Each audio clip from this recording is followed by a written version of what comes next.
રાજકોટની વાત કરીએ તો રાજકોટ જિલ્લાના ઉપલેટા ખાતે 2 દિવસ અગાઉ ઉપલેટા કોંગ્રેસમાં ભડકો જોવા મળ્યો હતો અને અમુક સદસ્યોએ ઉપલેટા ધોરાજીના ધારાસભ્યની જો લોકસભાની લલિત વસોયાની ટિકિટ આપવામાં આવશે તો ઉપલેટા તાલુકા પંચાયતમાં ટેકેદારો ભાજપને સમર્થન આપીશું તેવો પત્ર સોશિયલ મીડિયા પર વાયરલ કરવામાં આવ્યો હતો અને ઉપલેટા કોંગ્રેસમાં ભડકો જોવા મળ્યો હતો, જેના સંદર્ભમાં આજ રોજ લાખાભાઈ ડાંગરના જણાવ્યા અનુસાર જે ઉપલેટા તાલુકાના સદસ્યો હવે નારાજ નથી અને હવે કોંગ્રેસે સાથે છે તેવો સૂર વ્યક્ત કરવામાં આવ્યો હતો અને આમ ડેમેજ કંટ્રોલ કરી લેવામાં આવ્યું છે અને કોંગ્રેસ પાર્ટી જે ઉમેદવારને લોકસભા ટિકિટ આપવામાં આવશે તેને સંપૂર્ણ રીતે ટેકો જાહેર કર્યો હતો અને નારાજ વ્યક્ત સદસ્યો હવે નારાજ નથી, કોંગ્રેસમાં છે અને કોંગ્રેસ પાર્ટીમાં જ રહેશે તેવો સૂર વ્યક્ત કર્યો હતો।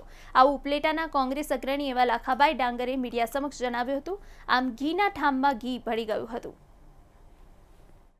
છેલ્લા 2 દિવસ પહેલા સોશિયલ મીડિયા દ્વારા એમાં જે વાયરલ અમારા તાલુકા પંચાયતનો સદસ્યોના જે લેટરપેડ વાળો વિડીયો વાયરલ થયો હતો એ તમામ સદસ્યોનો મેં સંપર્ક કરી જે પણ મન દુઃખ હતું એ બધા દૂર કરી મનભેદ નથી પણ મન દુઃખ હોય એને દૂર કરી દીધા છે। અમે સૌ સાથે મળ્યા છે। કોંગ્રેસ પાર્ટીનો જે પણ ઉમેદવાર હશે એને તમામ સદસ્યો અમે નિર્ધાર કર્યો છે। અમે એને ચૂંટાવવા માટે તન મહેનત અને તન મન અને ધનથી બધા જ કામે લાગી જવાના છીએ। મારી સાથે આજે તમામ સદસ્યો હાજર છે। કોઈ પણ કોંગ્રેસ પાર્ટીના ઉમેદવાર સભ્ય તાલુકા પંચાયત હોય કે જિલ્લા પંચાયત હોય કોઈ ભાજપમાં જવાના નથી।